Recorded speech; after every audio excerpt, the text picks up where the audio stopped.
বলো তুমি বাবু খাইছো? আমার মন বসে না শহরে, পাথরের নগরে।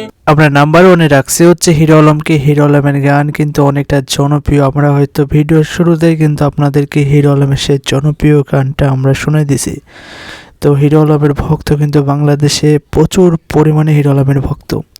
হিরো আলমের নামটাই হচ্ছে একটা ব্যান্ড, এটা হয়তো আমরা সকলে জানি। হিরো আলমের গান ছোট থেকে একবারে মুরব্বী পর্যন্ত এমন কোনো মানুষ নাই যে শুনে না। তার গান এতটাই জনপ্রিয়, এতটাই ফেমাস।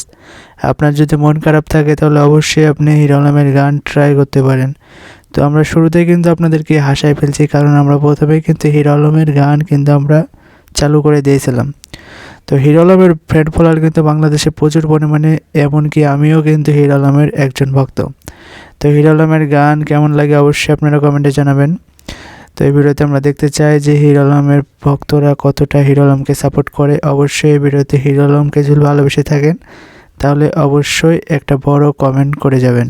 আমরা নাম্বার 2 এ রাখছি হচ্ছে তৌসিফ খান, যিনি বাংলাদেশে প্রচুর পরিমাণে একজন জনপ্রিয় সিঙ্গার বলে আমরা মনে করি।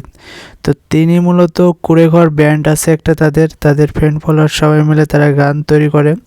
তো মেন সিঙ্গার হচ্ছে তৌসিফ খান, তার অনেক ফ্রেন্ড ফলোয়ার নিয়ে তারা কাজ করে। তো তৌসিফ খানের গান কিন্তু অনেক জনপ্রিয় বাংলাদেশে। হ্যাঁ, আমি কিন্তু তার প্রত্যেকটা গান শুনি। আপনি যখন ট্যুর দেবেন অথবা কোথায় যাবেন ফ্রেন্ডের সাথে, তখন কিন্তু তার গান শুনতে অনেক ভালো লাগে। তো তৌসিফ খানের কিন্তু আমি অনেক বড় ভক্ত। তার গান যখন চালু করি সবাই আসলে একসাথে শুনে অনেক ভালো লাগে। তো তৌসিফ খানকে কারা কারা ভালোবাসেন অবশ্যই কমেন্টে জানাবেন। এই ভিডিওতে আমরা দুজনকে নিয়ে আলোচনা করেছি। তো আমরা কমেন্ট বক্সে দেখতে পাই বাংলাদেশে কার বেশি জনপ্রিয়তা, তৌসিফ খান নাকি হিরো আলম? সবাই উড়াধুরা কমেন্ট করে জানান।